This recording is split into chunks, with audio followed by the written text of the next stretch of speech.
ஓம் சாய்ராம். என் அன்பு செல்லுமே, என்னுடைய அழகான தங்கமே, பணத்திற்காக நீ ஏறாத இடம் கிடையாது. உனக்கு ஒரு உதவி என்று கேட்கும் பொழுது யாருமே உனக்கு உதவியும் செய்வது கிடையாது. எப்பொழுதுமே பணத்துக்காக அலைந்து கொண்டு தான் இருக்கிறாய். நீ செய்தவர்களிடம் போய் கேட்டாலும் நீ என்ன செய்தாய் என்று கேட்கிறார்கள்.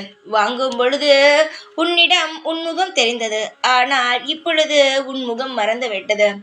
வாங்கும் பொழுதுதான் எல்லாவற்றையுமே அவர்கள் சிரித்து பேசுவார்கள். அதை திருப்பி கேட்கும் பொழுதோ, இல்லை உனக்கு உதவி தேவைப்படும் பொழுதோ உன்னை யாரோ என்று ஒதுக்கி விடுவார்கள். பணம் இருந்தால் எல்லோரும் வருவார்கள், பணம் இல்லாவிட்டால் யாருமே வரமாட்டார்கள். நமக்கு எது தேவையோ அதை நாம் முதலில் தக்க வைத்துக் கொள்ள வேண்டும்.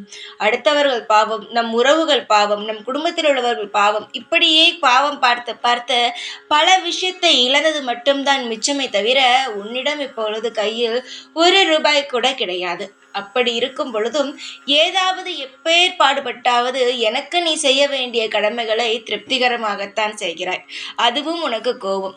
நான் எவ்வளவு அன்பு வைத்திருக்கிறேன், என்னால் முடிந்த அனைத்து விஷயங்களுமே உனக்காக நான் செய்கிறேன். ஆனால் நீ எனக்காக இதுவரை ஏன் ஒன்றுமே செய்யாமல் மனம் இறங்காமல் இருக்கிறாய்? நான் அப்பேற்பட்ட பாவப்பட்டவனா என்று நீ கேட்கிறாய். தங்கமே, உன்னை பார்க்கும் பொழுது எனக்கு கஷ்டமாக இருக்கிறது. நீ எதற்காக இப்படிப்பட்ட சூழ்நிலைக்கு வந்தாய் தெரியுமா? மற்றவர்களை புரிந்து கொள்ள வேண்டும் என்பதற்காக. உனக்கு தேவையானதை நான் கொடுத்தேன். நான் கொடுக்கவில்லை என்று சொல் பார்ப்போம். உனக்கு தேவையானதை ஏதோ உனக்கு தகுந்தது போல் கொடுத்தேன். ஆனால் நீ மற்றவர்களுக்கு உதவி செய்து செய்து உனக்கு பிடித்தவர்களுக்கு ஏதாவது ஒரு ஆபத்து என்றால் அதற்கு நீ உதவி செய்து உன்னிடம் இருக்கும் லக்ஷ்மியை எதற்காக மற்றவரிடம் கொடுக்கிறாய்? லக்ஷ்மி வரமாட்டாளா என்று தான் ஏங்குவார்கள். லக்ஷ்மி வந்தவனை நீ எதற்காக மற்றவரிடம் கொடுத்தாய்? நேரம் காலம் எதற்கு இருக்கிறது? எந்த நேரத்தில் எதை செய்ய வேண்டும் என்ற ஒன்று இருக்கிறது. குலுசத்தில் ஏதாவது செய்தால் அது வளரும். நீ இதெல்லாம் பார்ப்பது கிடையாது.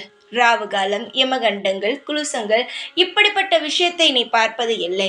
எது நீ செய்ய வேண்டும் என்று ஆசைப்படுகிறாயோ, ஒரு நல்ல காரியம், அதாவது ஒருவருக்கு உதவி செய்ய வேண்டும், ஒரு சாப்பிடவே உதவி இல்லாமல் இருப்பவர்களுக்கு ஒரு உதவி செய்கிறாய் என்றால் அப்பொழுது இதெல்லாம் பார்க்க வேண்டும் என்ற அவசியம் கிடையாது.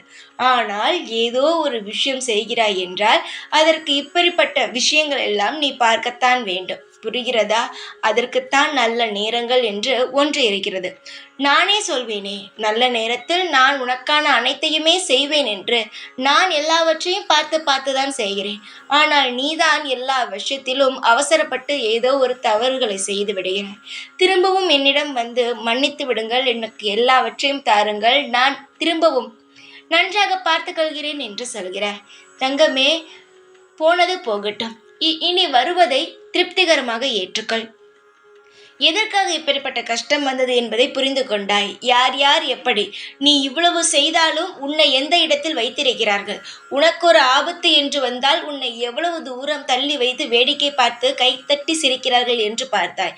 இது அனைத்துமே உனக்கு புரிய வைக்கத்தான். உன்னை கஷ்டப்படுத்தியதற்கு என்னை மன்னித்து விட. இனியாவது நீ நல்லபடியாக உன்னிடம் வரும் லக்ஷ்மியை இறுக்கமாக பிடித்துக்கொள். உனக்காக நான் இருப்பேன், எக்காலமும் இருப்பேன். எந்த நாளும் உன்னை விட்டு விட்டு நகர்ந்து செல்ல மாட்டேன். கஷ்டங்கள் போதும். இனி உனக்கான அனைத்து செல்வ செழிப்புகளும் தாராளமாக உன்னிடம் தேடியே வரும். ஓம் சாய்ராம்.